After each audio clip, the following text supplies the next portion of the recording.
オープンフェイスをかぶってます。なので風切り音的にはフルフェイスよりも厳しいとは思うんですけども、90キロでようやくこうざわざわと、ざわわざわわですね、言い始めております。このまま6速のままね、120ぐらいまで加速しましょう。せーの、ポン。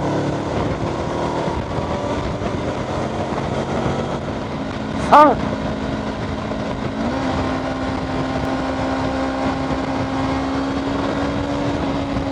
いや、めっちゃいい音。やっぱりね、25とは排気量のもう実質的なものが違うし、余裕も全然違うし、しかもパワーも SS に使われてるようなエンジンですよ。 CBR400 ね。そんなすげえパワーのあるエンジンが乗ってるわけだから、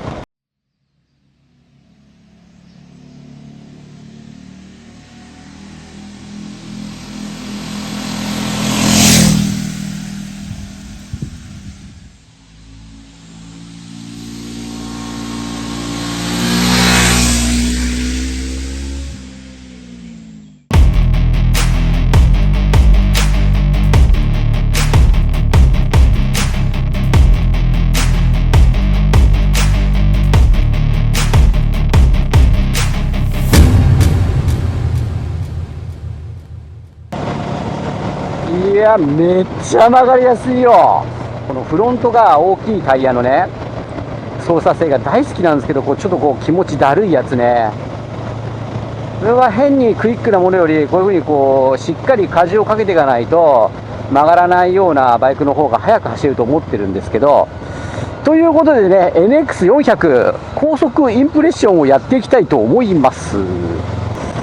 さあ、高速コーナー。結構バンクしてるよ。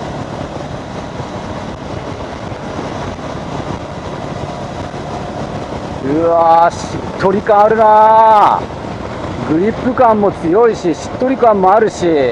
素晴らしいよ。高速インプレッションやっていきたいと思います。はい、本線合流いたしました。今6速入ってます。でまずはね、マサチャンネルの感覚ではなくて事実を皆様にお伝えしていきたいと思います。まず6速で80キロから120キロぐらいまでのエンジン回転数で、その時に車体の感じとかマサチャンネルがどう感じたのかっていうのをお伝えしていきたいと思います。まず80キロ4200回転、まだもう一般道と同じ90キロ4500回転。これでね、ちょっとね、なんだろうな、風切り音というか、そういうのが若干こうそよそよとし始めましたね。今日はジェット型オープンフェイスをかぶってます。なので風切り音的にはフルフェイスよりも厳しいとは思うんですけども、90キロでようやくこうざわざわと、ざわわざわわですね、言い始めております。そして4500回転、どうでしょう。振動とかそういったものはもう皆無ですね、皆無。じゃあ100キロいきましょう。100キロはエンジン回転数が5200回転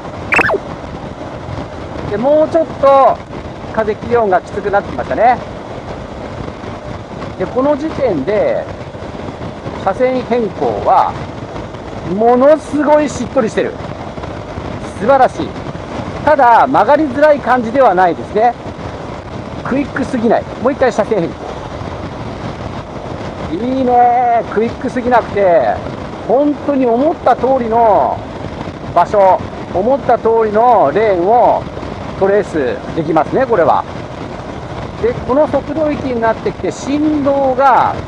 どうかな、大体足に感じていくんだけどね、2気筒だからやっぱ振動もそこそこあるんじゃないかなと思うんですけど、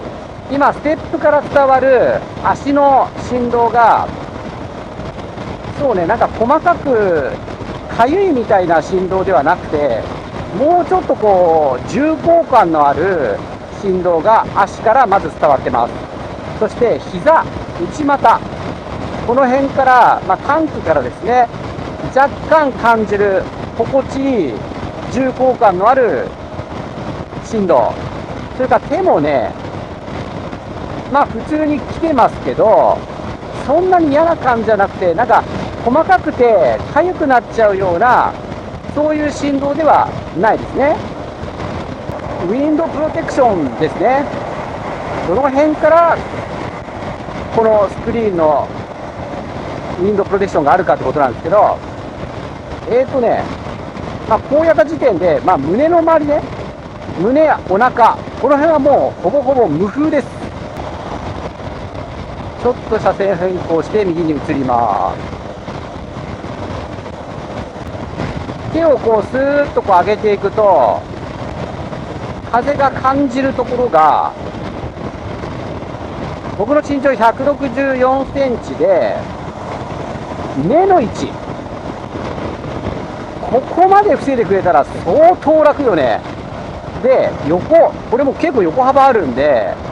横はね、意外とね、肩ぐらいまで当たらないよ、これ。肩には、なんとなくそよそよ当たるかなぐらい。相当ウィンドプロテクション強いと思う。で、さらに足ね。足はね、エンジンの熱を感じる。足はね、まあまあ、膝とかは当たるね。やっぱりね、膝から下は当たりますね。でもその上は、割とこの大きなね、シェラウドケースというか、ここに守られてますね。では、次110キロ。110キロは、5800回転。やっぱり100キロよりも多少スピード出てるかなって当たり前なんだけどね、いう感じがやっぱりこう体感でも来る感じ。腕、このミラー越しから腕に当たる風がちょっとバタバタ言ってる感じが少しあって、で風切り音も結構強くなってきた感じ。ただ先ほど言ったように本格的に風がこうボーッと当たってくるのは目よりも上なので、ウィンドプロテクション効果はもちろんすごく強い。で、車体の感じ、この6000回転弱ね、まあ逆に振動がこう緩くなってる感じ。要はちょっと重厚感のある振動から、もう少しこうつながったかゆい系の振動に変わるんですけど、ちょうど打ち消し合ってあんまり感じないですね。で、このスピード域での車線変更もものすごい滑らか、重厚感あってしっとり感がありますね。戻ります。いいね、本当にいいよこれ。それでちなみになんですけど、V スト250、これね、100キロ巡航時にもう7000回転回ってるのね。で、この110キロでまだ5000回転後半なので、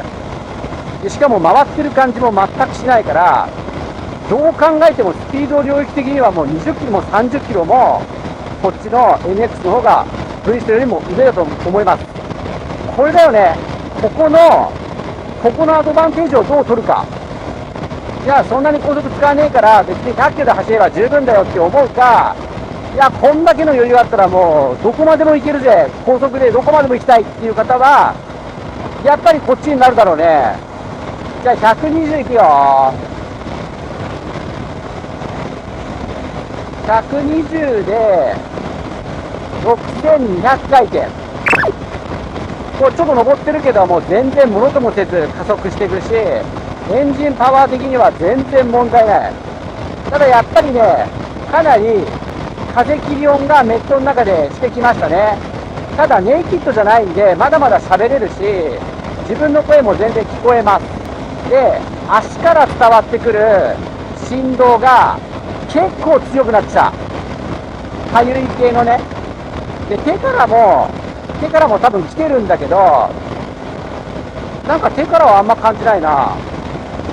もちろん膝とかからも来てるはずなんだけど、そんな感じない。やっぱり一番は足からですね、感じます。で、改めてこう肩に当たる風が少ないなというのをすごく感じる。そして同じように目からちょっと上あたりになるのかな、おでこぐらいにから本格的に風が当たってくるという感じですね。でこのスピード域で車線変更してもなんかすごく私はスピードを出していますという感じが全くしないでございます。120キロで巡航してとんでもない遠くまで行くみたいなツーリングも大型バイクと一緒にこなせちゃうということですよね。やっぱりね、25とは排気量のもう実質的なものが違うし、余裕も全然違うし、しかもパワーも SS に使われているようなエンジンですよ。 CBR400 ね。 CB400 ある？そんなすげえパワーのあるエンジンが乗ってるわけだから、動力性能的に不安っていうのは全くないですね。じゃあちょっと加速してみようかな。80キロぐらいまで、いや6速のままちょっと80キロぐらいまで落として、このまま6速のままね120ぐらいまで加速しましょう。せーのポン。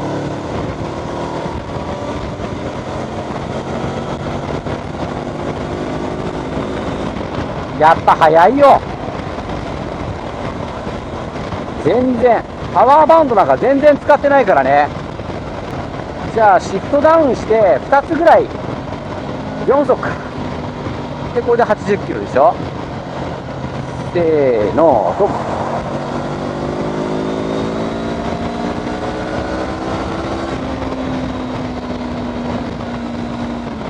やっぱりどう考えても1万からレッドで盛り上がってくるの7000ぐらいだから全然使ってないよね。3まで行ってみる？ 3 で80キロ、こんな感じ。6500回転、せーのドン。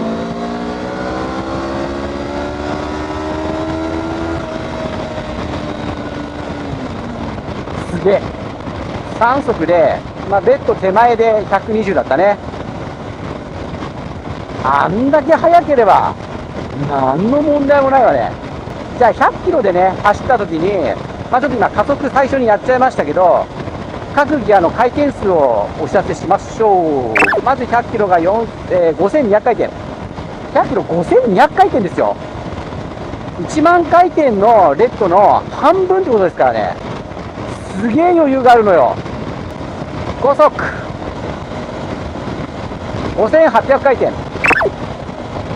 4速6500回転。あ、いい音。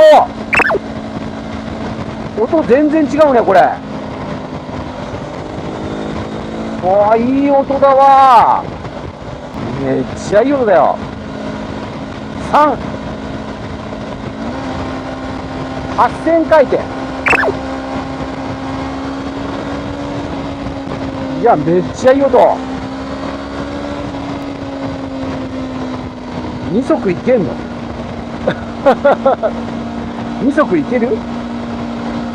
今80キロまで落としたんで2速。ダメだね。2速でレッドゾーンでちょうど95キロだから、追い越し行く時でも3速まで落とせるってことですよね。そんなことやんなくても別にね平気なんだけど、なんか情報知りたい人が結構いるのかなと思ってねやってみました。25だったら最高速アタックするんだけど、多分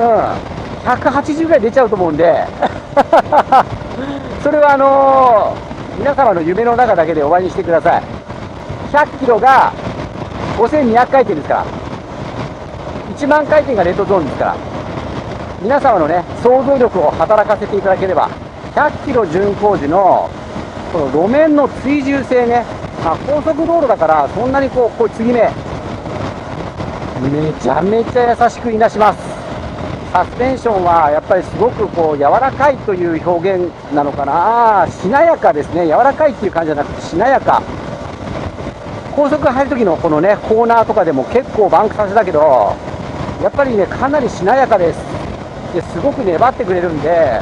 僕やっぱあんま硬い足回りより少しこうしなやかの方が速く走れる気がするんですけど、とてもグッドです。こういう継ぎ目非常に滑らかですよ。でもね、2気筒 400cc で、このウィンドプロテクション、振動のなさ、ポジションの楽さ、それからね、このシートがいいのよ。柔らかくて、幅はあんま広くないけど、これはね、ものすごくいいと思う。ロンツーは相当いけんじゃない。普通二輪免許の方で、ブリスト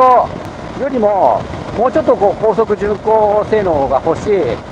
それから余裕が欲しいという方、それからブリストめちゃめちゃ多いんで、他人とあんま被りたくないとかっていう方は、NX400 一択になるんですけど、選んで、いやー、これは失敗したなみたいなことは、全くないと思いますね。それで想像以上のやっぱり250と400のこの 400cc のアドバンテージというのがあるので、250でもね、長距離ロングツーリング、高速を使ったツーリングがいけるよ、全然いけるんだよ、問題なくいけるんだけども、やっぱり余裕感とかっていう感じだと、もう全然具はこっちにあるね。ブリスト250、SX の方はかなりパワフルで、かなり良かったけど、やっぱりこっちの方が1枚も2枚もね、もちろんそれは排気量のアドバンテージ等ありますから、全然速いですが、やっぱり 25SX の方がアイポイント高かったりとか、それからスクリーンをね、ロングツーリング、ロングスクリーンに変えたりとかしたら、相当ロングツーリング性能あると思うんで、あれもいいかなと思うけどね。僕はあんだけ軽かったら足つきとかも全然問題ないとは思うんですけど、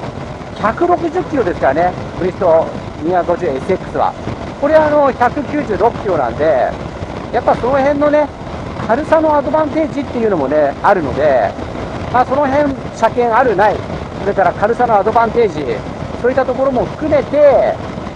何を選ぶかっていう感じになってくると思いますね。もちろんね、本当に長い距離行く方で、本当ね、1日500キロ以上、できればね、700キロ、800キロ行っちゃうぜっていう方は、でしかも大型免許を持ってる方は、やはり 650cc クラスのミドルクラスに行ったらいいんじゃないかなと思うし、あの辺がね、210キロ、220キロっていう車台だったら、もうさらに上に行って、トレーサー 9GT とか、あの辺にも手が届くって考えると、すごくね、選択肢が増えてくると思うんですよ。やっぱりね、400cc っていう、普通二輪免許の最大排気量であるものを、これをね、選ぶ理由っていうのはね、車検がね、あってもこれを選ぶっていうのは、僕はもうやっぱりこの形が好きですっていう方が選んだらいいと思いますよ。そうじゃなければ、25でも良ければ、25SX とかね、その辺でもパワー的には代用できると思うんで、いいね、アドベンチャー種類がいっぱいあって選びたい放題じゃんっていうことでね、悩んでる方の参考になれば幸いかなというふうに思います。そしてですね、400X 違う NX400 インプレ動画はファーストタッチ総評燃費報告という動画、それからこの高速道路、それからワインディング、そして足つき取り回しチェックと4つの動画構成となっております。概要欄に貼り付けてありますが、まだ見れない場合は公開日前となっておりますので、公開日を待ってご覧ください。総してだ、ここから大事マサチャンネルはこの動画だけではありません。たくさん皆様のためになる動画アップしております。この後流れるチャンネル紹介動画をご覧になられて、チャンネル登録にご協力をお願いいたします。レンタル1台1台2万円にかかります。おー、8、9、かっこいい音がいいロータリー、1台2万円かかります。昨年はですね、私、20台も借りております。結構大変でございます。なのでですね、皆様の熱きグッドボタン、チャンネル登録をよろしくお願いいたします。それでは、マサチャンネル、これにて失礼いたします。バイバイ。